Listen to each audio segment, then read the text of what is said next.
Hello my friends and welcome to our today's presentation about tumors of the nasal cavity. So our clinical case is a female, 9 years old, previously healthy, presented for 40 days headache, anemia, anorexia, and bilateral heart and painful cervical tumor of progressive size, refractory to antibiotic therapy. She was brought to the pediatrician by her mother. At examination, good general condition, stain, afebrile, nasal obstruction, nocturnal snoring. Posterior cervical mass, adjured and stony, 4 centimeters to the right and 2 centimeters to the left. Discrete pain and palpitation without phlogistic signs, no further changes. Our list of problems consists by persistent headache, anemia, anorexia, bilateral heart and painful cervical tumor of progressive size, nocturnal snoring, and nasal obstruction. Differential diagnosis: solitary fibrous tumor of the nasal cavity, fibrosarcoma, hemangiopericytoma, Thornwald cyst, lymphoma, and metastasis from another location. Diagnosis of Nasopharyngeal Carcinoma (NPC). Symptoms presented by the NPC patients are separated into 4 categories. 1. Symptoms caused by the presence of a tumor mass in the nasopharynx, epistaxis, nasal obstruction, and discharge. 2. Symptoms associated with dysfunction of the eustachian tube, hearing loss. 3. Symptoms associated with the superior extension of the tumor, headache, diplopia, facial pain and numbness. And 4. Neck masses, because symptoms related to NPC in the early stage are usually non-specific. Most NPC patients are diagnosed in the advanced stage. As treatment results for NPC are not satisfactory in this advanced stage, early diagnosis and appropriate management are important to achieve favorable treatment results. The development of a good primary NPC screening protocol may thus contribute to the early detection and improve the treatment outcome. The endemic form of NPC is associated with Epstein-Barr virus, although the exact role of EBV in the pathogenesis of NPC remains unclear. IgA antibody titers to EBV viral capsid antigen, EBV, IgA, VCA, and EBV early antigens, EBV, EA, in immunofluorescent assays might be used for the serologic screenings of NPC. However, none of the serologic screening tests appear satisfactory to date because of low level sensitivity or specificity.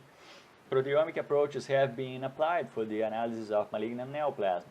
For practical uses in tumor screening, biomarkers should be measurable in body fluid samples. Recently, serum samples for patients with NPC employing proteomic analysis. In the report, 4 protein peaks at 4097, 4180, 5912, and 8295 Daltons, discriminating NPC patients with a sensitivity of 94.5% and specificity of 92.9%.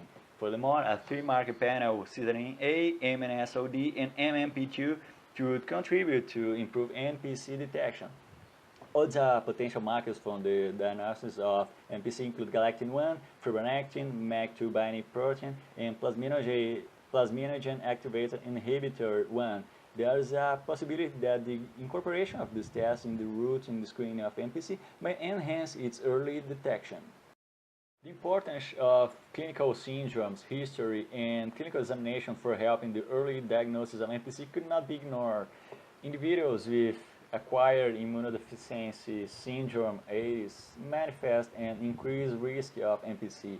The most common presenting complaint is a painless upper neck mass or masses. Any adult present with unexplained unilateral cirrhosis media should be carefully examined to rule out NPC. Endoscopy plays a key role in detecting the early NPC lesions, and endoscopic biopsy enables their definitive diagnosis. Early lesions usually occur in the lateral wall of a roof of the nasopharynx. There is an objective endoscopic score of abnormality of nasopharynx to predict the likelihood of NPC.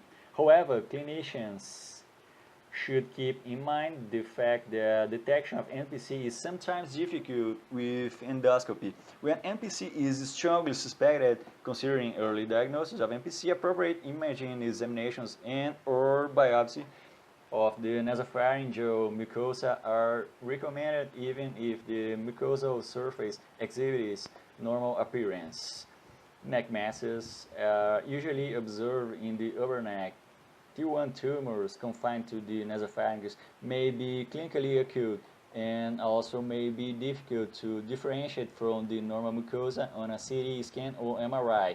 However, such as small tumors are usually readily evident by the less intense enhancement by gadolinium and then the normal nasopharyngeal mucosa.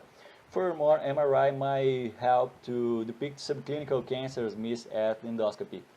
PET is not suitable for detection small retropharyngeal nodes for the distinguishing retropharyngeal nodes from adjacent tumors, primary tumors. In this slide, you can observe pictures of macroscopic tumors. And here you can observe the evolution of carcinogenes microscopically and the genes evolve. So now let's start our discussion section. This neoplasm is an uncommon disease in most countries and its age-adjusted incidence for both sexes is less than 1 per 100,000 population. The disease occurs in much greater frequency in southern China, northern Africa, and Alaska.